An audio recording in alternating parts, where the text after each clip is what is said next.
You're listening to the Real Estate Proverbs Podcast with host Kevin Jefferson. This is the #1 podcast for African American real estate professionals who are doing extraordinary things. It's time to tune in. And now, your host, the People's Lender, Kevin Jefferson. Hello, welcome to Real Estate Proverbs. I'm your host, Kevin Jefferson, better known as the People's Lender. And tonight we have a special guest by the name of Shannon Payton, aka the Credit Realtor. How are you, Shannon? I'm great. How are you? Thank you for having me. I'm doing well. I got a notepad next to me so I can take copious note because I'm sure we're going to get some gems tonight. Shannon, tell us a little bit about who you are and what you do. Well, I'm Shannon, and what I do is I actually specialize in helping people go from bad finances to home ownership. And I'm able to do this by breaking it down first educating them first, and then breaking it down into bite-sized pieces so they can successfully, grow their bank accounts, feel accomplished, and become homeowners within a year. I've been able to niche it down that way. So it's been really great. That's awesome. How long have you been in the credit and financing space? So I've been in credit since 2011, and I've been in the housing space since 2008. Gotcha. I'm trying to think. Yeah, 2008. When did we start working together? Was it 2011? 2011. Yeah, 2011, when I was a housing counselor. Yeah, like 10 years. Wow. Yeah, crazy. Time flies, right? 10 years. I don't even think I had one of my kids. Matter of fact, you were actually pregnant when we were doing the, I think Mr. Al Lindsay was there one day. Yep, Mr. Al. Yep, on a Saturday. Well, cool. Well, I always, I definitely send my clients to you, and I let them know that I've been working with you for almost 10 years. So I was right, around 2011. We started working together. So let's dig into it. In terms of you preparing people for home ownership, what does that look like? I'm a client, I come to you and I have some credit challenges. What's the first step that we work on? So for me, it's always important to understand the goal, because everybody's motivation behind reaching that is not going to be the same. You understand what I mean? Because like I explained to people, there's going to be times in this process where you're not going to like me. You're not going to like what your credit is doing. And you need to be focused on your goal enough to continue to work through it for success, right? So the first thing that I'm always trying to make sure is that the client has the mindset to see it through, right? Because it's very easy to start the process and get frustrated. So once we do that, we sit, we evaluate and go through their credit report. This is what your goal is. How quickly do you want to own a home? And does the credit report support that goal? There might be an issue where they might want to own a house within 6 months, but you financially don't have the means to take care of what's on the credit report, because I don't just focus on credit repair. It's a holistic picture. So they might think, hey, Shannon, I need credit repair. And what they really need is credit building and financial literacy education, because they have a budgeting issue. You know what I mean? So for me, it's more of a full scale picture as opposed to just let me dispute some things on your credit and say everything's not yours, because that's not going to get the job done in all cases. And then that's when you get angry clients, and we don't want those. So in terms of disputing items, what items do you actually dispute on the credit report? Anything that is not 100% accurate. So what the rule says is your credit report has to be 100% accurate and true. So if you look at it and it's not, it's disputable. And in some cases, for instance, let's say I have an account, they might have that it's $1,000 balance and I know that it's $8,000. That's disputable, right? So if I dispute it, it's going to give you one of three responses. Either going to be verified, which means that they research information is true. It's going to be updated, which means if for some reason one report has it one way and the other two has it another, then the information will be updated. Or they could just update the information that's reporting on the file, right? That's the second option. Or the third, which is what most people want, is the deletion, because they couldn't verify the debt, nor could they update it to a way that was sufficient. So I've seen responses come back and say things like, given the amount of time that it would take to research it, it doesn't fit what FOCRA says, which is Fair Credit Reporting Act. That's what governs how the report has to be read. And then, of course, you have the fair debt collection practices and things like that. So it's basically making sure that it's reading 100% true and accurate. Now, the opposite end of that is when it's corrected and there still remains to be an issue, which is where some credit repair companies stop. But the good thing about me is I don't stop there because I'm a certified credit counselor. I'm able to dig a little deeper and then help you on the budgeting piece so that you can have the finances to take care of this over here and still reach your home ownership goal. Gotcha. So what's the difference between someone that has a credit repair business and a certified credit repair specialist or counselor? I'm sorry. So typically, so we'll start with credit counseling first because that's where I started. So we're doing the financial literacy piece. We're looking at the budget. We're making sure that we're focusing more on the holistic approach of if you want to buy a house, buying a $200,000 house compared to buying a $1,000 mortgage payment. You know what I mean? Like just the mortgage payment comparisons. Is this something that you can handle? Is there any place that we can help you with reducing your output so that you are stable when it comes time to owning a home? Because one thing with me, and I tell people this all the time, I don't care anything about you qualifying for a house if you can't keep it. So I want you to be able to buy it and keep it. So a credit counselor is more so looking at that. If you have a lot of credit cards, we're looking at the debt load to help you come up with a way to pay it. We're focusing on the mindset too behind it. You know, one thing that I like to tell people, or an activity that I like to do with people, is a money memory. You know, what is your money memory? And Susie Orban, you know, she speaks about it in her book too. What is your money memory that causes you to have this relationship with money? You know what I mean? Because that has a big impact too. So a credit counselor is more so focusing on the holistic thing. And then on the credit repair side, a credit repair specialist is usually just focusing on the accuracies, inaccuracies, inconsistencies, erroneous things that are on the credit report and correcting that. Some may focus on credit building, which is a separate aspect of credit repair. Gotcha. So everybody who comes to you doesn't necessarily need credit repair. What you're saying is potentially their score could be low because they're not utilizing it and they need to build credit. Absolutely. That's actually usually why. So, and that's where the financial literacy piece comes in, because oftentimes people say, well, I paid off all my credit, I cut off all the credit cards, I closed the account, and my credit score is not doing anything. Yeah, it's not going to do anything. If you're not showing that you can use it, it's like practice. If you're not practicing with the credit cards and showing that you can do what's right with them, then there's no way for them to gauge your score. A credit score is a risk score. The higher it is, the better you are at paying back whatever you borrow. The lower it is, the least likely you are to pay. So if you're not, you know, using the cards to show, hey, I can pay this bill on time, or having an installment account, which is when the payment's the same every month, like, and a good example would be like a mortgage or a car payment, student loan debt. Then if you're not, you know, having this diversity of that, then you can't show that you can properly use it and then effectively grow your score. And that's where sometimes people, they think if I just don't have anything on it, then that's what's going to make it better. And it doesn't. You have to build a profile. Right. So in building a profile, what are a few things you would do to help me build my credit profile if I had that mindset of not utilizing my credit so my score can go higher, when in fact it doesn't help it? So what would be some things you would do to build a credit profile? So typically you're looking at, I'll tell people 3 to 5 lines of credit, just, you know, to get you started so that you can have a foundational place to start from.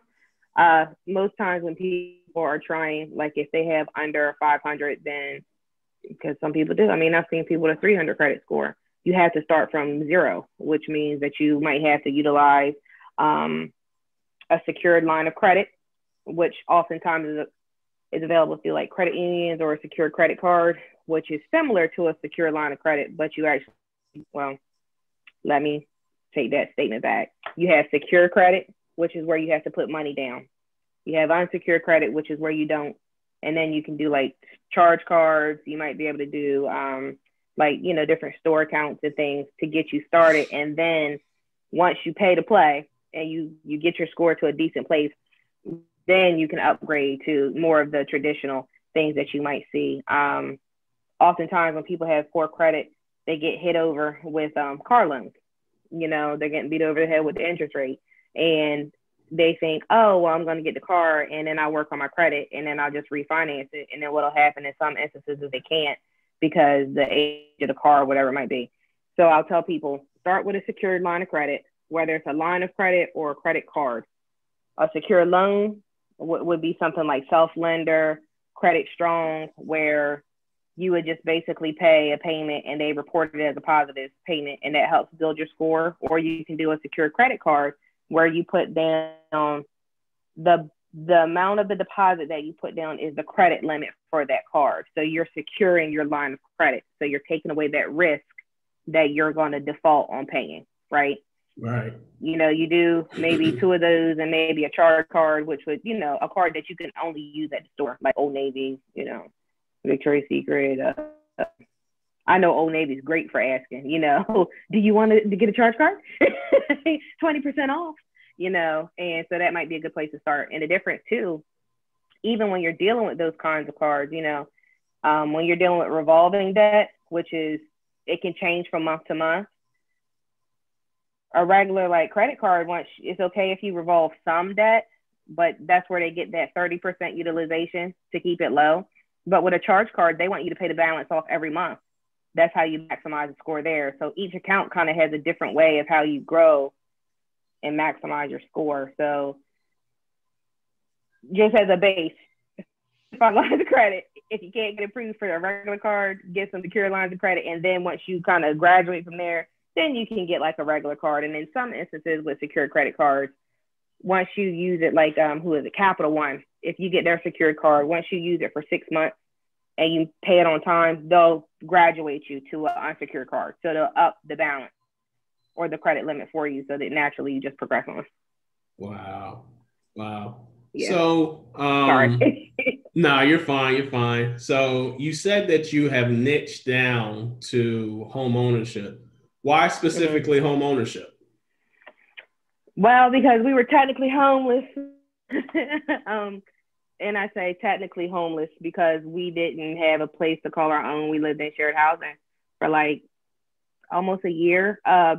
We had got evicted, full-time workers. We both were.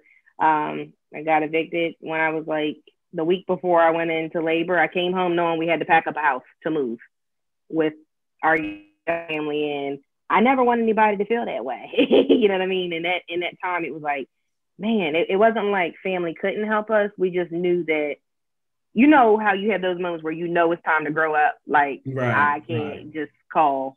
And that's what it was. So we were able to, we lived in shared housing. We were able to turn ourselves where we could take care of that particular debt. We were able to, you know, save our money and improve our credit so we could purchase a home. And I can just remember how happy I felt knowing that we were able to create stability for our family. And then during that time, I actually started working at the housing counseling agency. And I can remember seeing hundreds of people coming in, like trying to buy and keep them, buy them or keep them. And I was like, man, these people need help. And you just heard so many stories and it was just, my heart just went out to it. So from there, it was just like, housing is it. This is it. And this is what I'm going to do. Yeah, because 2011, that was nearing the end of the housing crisis, but there were still people who were, their modifications were either starting to be up, or they needed to do a modification or a short sale because they were still actually, you know, foreclosing on people at the time. Cash for keys was big. Yep, cash for keys. That was the big thing. Yeah. Yep. Yeah, for sure. Yep, cash for keys.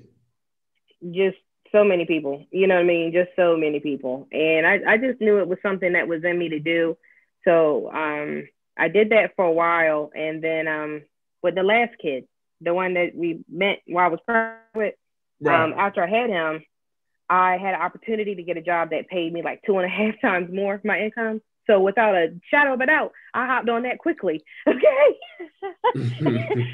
And I did that job for about a week and the contract fell through, right? So that might have been like, I don't know, September, October. And I waited because they were like, oh, we're going to try to place you. And I was like, okay, well, after 2 months of waiting, you're like, baby got to eat.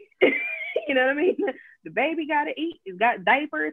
I mean, you know, I had a repossession, lost the car. I mean, come here, take it. And I was at my lowest. I was at my low, like, I didn't think I could get much lower from being evicted.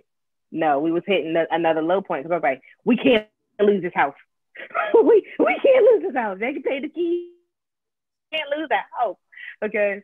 So, like, my husband, my pastor, and family, they were like, Shannon, do what you know. You know credit. Do credit. I was like, all right. So I did credit, and I was like, I'm going to get my real estate license. I did credit. I'm going to get my real estate license because I'm going to help people. After I get the credit right, I'm going to sell my house. And I did that. I did that until just now. I did that. And now, you know, it's time to transition into something else. So, yeah. Got you. So, how is the current state of credit repair? Meaning, have you seen an influx of people looking to get their credit repaired because it got affected because of COVID? Or has it pushed the people to get their credit repaired because interest rates have dropped? I think it's a little bit of both.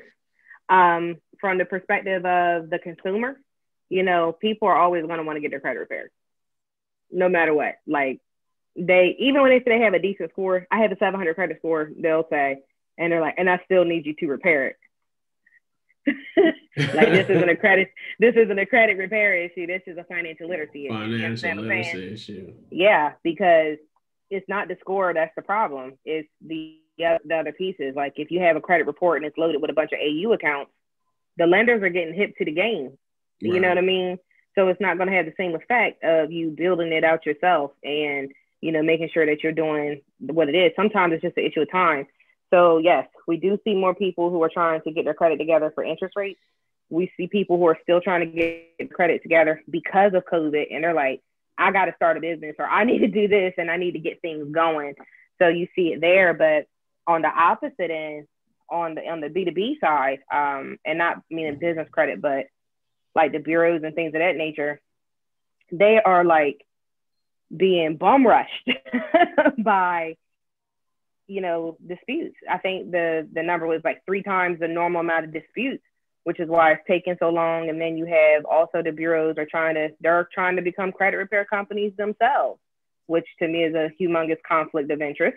Right. You are providing the information and you want to single out the credit repair companies who are actually doing it right. Now, we're not talking about those who are doing it right and making it hard, you know, going after the mom and pops to make people an example.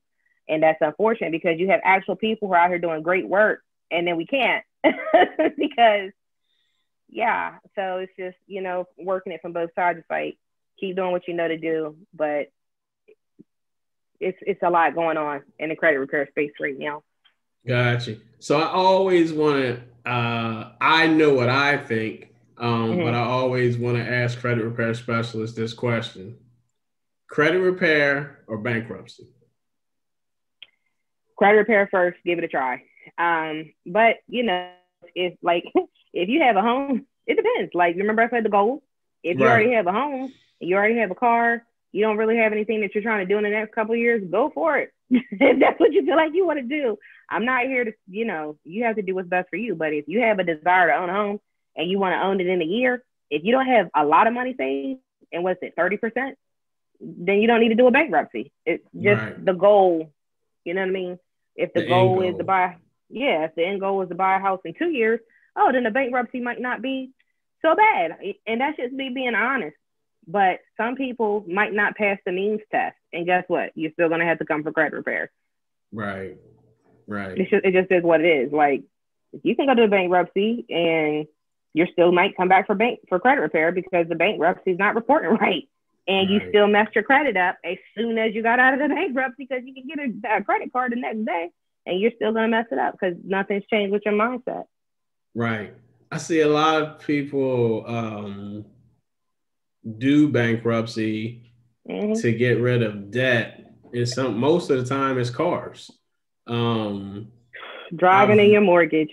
Yeah, I very rarely see anybody who's done bankruptcy to save their home at this point. Like right now, the way the market is. And so it's to me, I always say, I'm kind of like you. I say, try credit repair first. It takes a little longer. Bankruptcy, you're essentially, ripping the Band-Aid off quickly. You know what I mean? Credit repair takes longer, but the lasting effects that you have with bankruptcy, credit repair doesn't have a lot of those same effects. So how long, if I came to you and I said, okay, I don't want to file bankruptcy and I want to try credit repair first, what time, based off of my goal of home ownership, what time frame am I looking at for my credit to be repaired? I tell people, particularly right now, you need to give them at least a minimum of 6 months. Now, so we're clear, I'm putting this out there. Every state has their own governing law of how long. So for my state, a contract can be 180 days and they have to so each contract period is 180 days maximum. Right? You have some that are 10, 12 months, some that are whatever the case may be. So that's the first thing that you got to always keep in mind. So for me, I'll tell people realistically, the average person, when I first started, it was like 9 to 12 months that you could see, you know what I mean? Like this is what it is. And that's if you break it down into the repair piece, the building piece, and making sure that they're stabilized. Because the thing is that I can send a letter today or tomorrow, and the credit bureaus do sometimes what we call stall tactics, okay? So they'll say something like, oh, you didn't submit the ID and the identification information. Okay, so that's another 30 days that I had to send another letter and give them an opportunity to respond back. So at this point, we're at 60 days, right? So we might have to play this dance for a little bit of time. They used to have fax numbers. Then they don't have fax numbers anymore. Really? You know what I mean? Now all of a sudden they're playing that, we've got COVID in our staff. Half of our staff is working remote, or sometimes maybe a little longer. Right. And it's like, well, really? I mean, everybody's working remote. You know what I mean? But there's no difference. So, between the actual time that it takes for the credit bureaus to sometimes actively respond. And, even though, there are rules and regulations in place to make sure that they do, it just sometimes doesn't always work that way. So I tell people, look, 6 months is what we're looking at to give me the time to really do it. But sometimes you get some people who are going to be in between like 9 and 12 months. And that's just because sometimes it takes time. And then if you have to get into the creditor level, like where you're communicating directly with the creditor or the collection company, sometimes you can get an account. I need you to verify this account and provide me with the information to verify that you have the right to collect on it. And they're like, oh, we sold it to another collection agency. So now I have to write a letter to another collection agency. And it's like, okay. And sometimes on the consumer side, they can, you don't, understandably, they might feel like, well, why is this taking so long? Well, two things. You've had bad credit for 10 years. Give me 6 months. Okay. Give me 6 months. Or on the opposite end of that, I understand that you want this thing to happen. So your patience might not be, and some companies do scam. It's a whole collective of things, working, and it's like a delicate dance. What can you do? Right. So what are a few items that, right now, obviously I take it that the service you provide has a cost associated with it. And I'm sure just like everything else that you run across a ton of people who have a consultation with you and then, I can do it myself. Right. What are a few things that they can, in fact, do themselves to prepare their profile or prepare their credit to when they come to you, it's a little easier for you to work with? Well, one thing is that whatever I tell people, if you can prove it, provide it. Like, keep receipts for everything. And I know it's so easy to just like, no, don't worry about it. I'll see it on my bank statement. Because that's what a lot of people think. Oh, just swipe. It's okay. I'll see it on my bank statement. If you can prove it, provide it, right? Because that takes out half of the guesswork. And for me, like when I first started like kind of doing the credit repair, before I knew I was actually doing credit repair as a credit counselor, I would tell them like, do you have a receipt? Do you have a letter to prove this? And I would like handwrite everything and fill out a form and send the proof. And every time it was deleted or corrected, every single time. So, wow. Right, that's how I started. Right, now, I didn't know anything about credit repair world. I had no idea, So you can do that if you have receipts. Provide those. If you know that you've already been getting like what we call the Dunning letter, which is the letter that a collection company has to send to you when they gain ownership of your account, and they have to say, it has to identify specific things like the original creditor, the account number, the balance. It has to include like your name, just certain things it has to include. If they have those and they've gotten them like in the past 30 days, provide that. Say so. You know what I mean? Because it's nothing worse than when we look at the credit report and it's like, I can't take you because you're 60 days, you have a collection notice that, okay, I see it and then it's not there. And then as soon as you sign up, it is there. If you let me know before that it's coming, then I can assess whether or not this will be a file that I'm actually able to work, right? Another thing that for me, like, if you do this, then no. Don't be late on your open lines of credit. Credit repair is not credit consolidation. It's not debt management. It's not debt settlement, okay? So don't be late, like on your open lines of credit. If you have a credit card, make sure you're paying it. Don't let it be 30, 60, 90 days late. You know what I mean? Because once you hit 90 days late, you're officially like in charge-off status world. So you, again, could join credit repair and like that month, we could do all the disputes. And let's say, and that's this happened. You work a file, everything's deleted, right? It happens sometimes, right? Everything's deleted. And then I pull the refresh report and everything's deleted. And then you got to do collection. So it looks like that the work that I did didn't happen because you have new stuff coming on as old stuff is coming off. And then it's credit repair doesn't work. No. If you know that you have these collection accounts coming, then be open and clear. So those are some things that people can do to kind of help, before they come, to make sure that when they do come, we were there and we were on the same page. What about inquiry removals? Do you do that? Provide that service? Here's how I feel about inquiries. So inquiries stay on your credit report for 2 years. The impact of an inquiry lasts for a year, right? So really my thing is they don't look pretty, but I mean, you can get them disputed, but the impact of the jump of the score that I've seen just isn't significant enough. Now, everybody has a different opinion. You know what I mean? That's just mine. Now, I'm also of this belief. If you have a lot of inquiries, stop applying for stuff and work on your credit, because the problem is your credit. Correct. Just stop. After the second one, just stop. The problem is credit. You don't need nobody to tell you that. The inquiries are telling you that, right?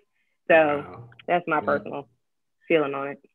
Awesome. So credit in terms of how to establish it, nobody teaches us. You know what I mean? Unless our parents teach us, nobody teaches us. So let's say there is a 16, 17, 18-year-old kid listening to the podcast or watching this podcast, and they're like, hey, how can I build credit without putting myself in debt? What are a couple of things that they can actually do to get started at a young age?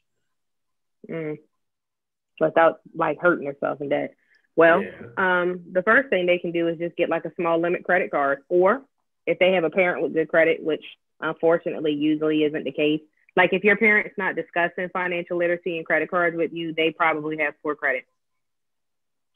Right. True. Now, in the event that they don't, you can always ask them to add you as an authorized user. So you get that line of credit to help so that you can get your own credit card, right? And not have an issue. Get something with small limit. Like I tell people, It does not have to be a $10,000 credit card limit for you to build credit. You can effectively build credit with a $200 limit, just like you can a $10,000 limit. The difference is how much of it you're going to spend. Yeah. What it boils down to. Yeah, I talked to a lady today who actually, was working on her credit. And she had a $200 card, and she got it to build her credit. And so when we pull credit, we can see that a person has the ability to increase their score. And then she's like, well, I just don't know what to do. I said, I know what to do. She's like, decrease what? I said, decrease your limit that you're on. Like, either increase the limit of your credit card or decrease your spending. And she said nobody explained to her not to go over a certain point. They just told her to get a credit card. Yeah, because if you request a credit limit increase and you have, let's say you have higher utilization and you're losing points there, if you request a credit limit increase, then that's a quick way to bump your score because it lowers the utilization. Wow. So if let's say I have $1,000 card, right? Just for somebody, because I said it and I hope I said it right? So let's say I have $1,000 card. Let's say I have like a $500 balance on it. Well, if I don't have $500 to pay this down quick and I want to bump my score quick, I'm going to ask for a credit limit increase because my utilization is going to go from 50% to maybe 25. Let's say they double your limit, then $500 of 2,000 is 25%. You know what I mean? So we went from the 50% utilization down to 25%, and I ain't have to pay anything out of pocket to do it. Right. So that's a quick way if you can. Go ahead. You can finish. No, go ahead. I would say, how hard is it to get a credit limit increase? If you have good history and you're not always running it to the max, not hard at all. So, who is it? Marcus Blainer. So he said, when you're ready to get your credit score, you're ready to get your credit limit increase, here's what you do. You use your card, you run it up, and then pay it off every month, right? Run it up pretty much to the max, and then pay it off. Run it up to the max, pay it off, run up to the max, pay it off. Month 3, call, hey, I want you to increase your credit limit. And they're going to see that you've used it and paid it. Like that you've shown. Again, remember I said in the beginning, practice, yeah. Used it and you paid it. So they're more likely to give you the increase because you showed that you can. Right. That's something you can do. So for the 18-year-old kids, be an AU, open up a secured credit card, maybe get a little charge card, pay it off every month. But basically, what's more important is I heard a person say, I thought I had to max my card out in order for me to get points. No. You don't want to roll over more than 30%, and you really want it to kind of hang around 5 to 10%. Now, here's the difference, too. There are so many different scoring models. So right now, the newest one is FICO 10. Everybody may or may not adopt it. But what FICO 10 says is that they want you to pay off your balance every month. That's how you're going to maximize your points. Where the old formula said, well, you can revolve it, but don't revolve more than 30% or kind of keep it around 5 to 10%. Right? So that's two different things. When does FICO 10 go into play? I think I did a live about FICO 10 March, April, but most people haven't made a decision to use it yet. I think some banks use it, but FICO is a product. So it's up to the banks to use them or whoever is pulling the credit to use them. Right? It's a product. Okay. All right. So the other thing is the credit agencies. I think that people misunderstand is they're not government agencies. No. Could you shed some light on what they actually are? They're just data. Okay, so I send the data. Let's say you're the credit bureau. I'm the collection company or the creditor. I want to report that this person is doing I loaned them money. I want to report that they're doing it. I'm sending the information to you, and you're just providing the information. Then you sell the information to other people for them to decide if I or whoever's trying to borrow something is a good candidate for whatever it is that they're trying to get. That's the credit bureau's focus. but their responsibility is to report the information accurate and true. If I'm PNC Bank and I'm sending that you owe $1,000 on a $10,000 line to 3 bureaus and they're all 3 reporting it wrong differently, how? If I'm reporting the same information to each of you? Because of the way that the computers read the information. Wow. There's not a person who's sitting there, not like it used to be, you know, with a switchboard where you have a person who you want to call. Here, let's stick it in. You know, this isn't like Crown. This is not what this is. It's a computer that takes this information. It feeds it in, Metro 2 feeds it in, and that computer is what reads the information, and then it reports it on the screen and with numbers and codes and things. Well, like anything, it can sometimes be off base. So that's just how it happens. So they're not a government entity. They're a provider of the information that's being provided to them, and then they resell products to us. I mean, it's business, nothing personal. It's business. Big for profit business. They report the information. Now they're trying to help you get it off of their credits reports. So you want me to pay you? They want to get paid. You want me to pay you to take off the information that you're getting paid to report? Well, you're just getting it from both ends, aren't you? Both ends. No, that's not fair. That's not fair. So that's how I feel about that. So Shan, this has been an awesome interview. How can people reach out to you on social media, and how can they learn more about the services you provide? But let's be friends. You can get social with me on Instagram at The Credit Realtor or on Facebook at Shannon Payton Realtor. I do have a free Facebook group called Pathways to Homeownership, where, you know, we kind of start you down at zero, where we give financial literacy education, because that's us giving back, because we genuinely want to see people win, and they need that foundation in some instances to do that. So that's how you can follow us, or you can follow me at Shannon Payton on Facebook. I'm out there. Awesome. Oh, yeah, I'm out there. That's the best way right now. Are you on Instagram? Yep, I'm on Instagram as The Credit Realtor. Yep. Awesome. We switched over. Yeah. Switched over. Well, Shannon, I appreciate your time. Once again, I gained a lot of valuable information. It's great talking to you as usual, and I look forward to working with you in the future. Thank you. Thank you for having me. It's been awesome. No problem. All right. Bye-bye.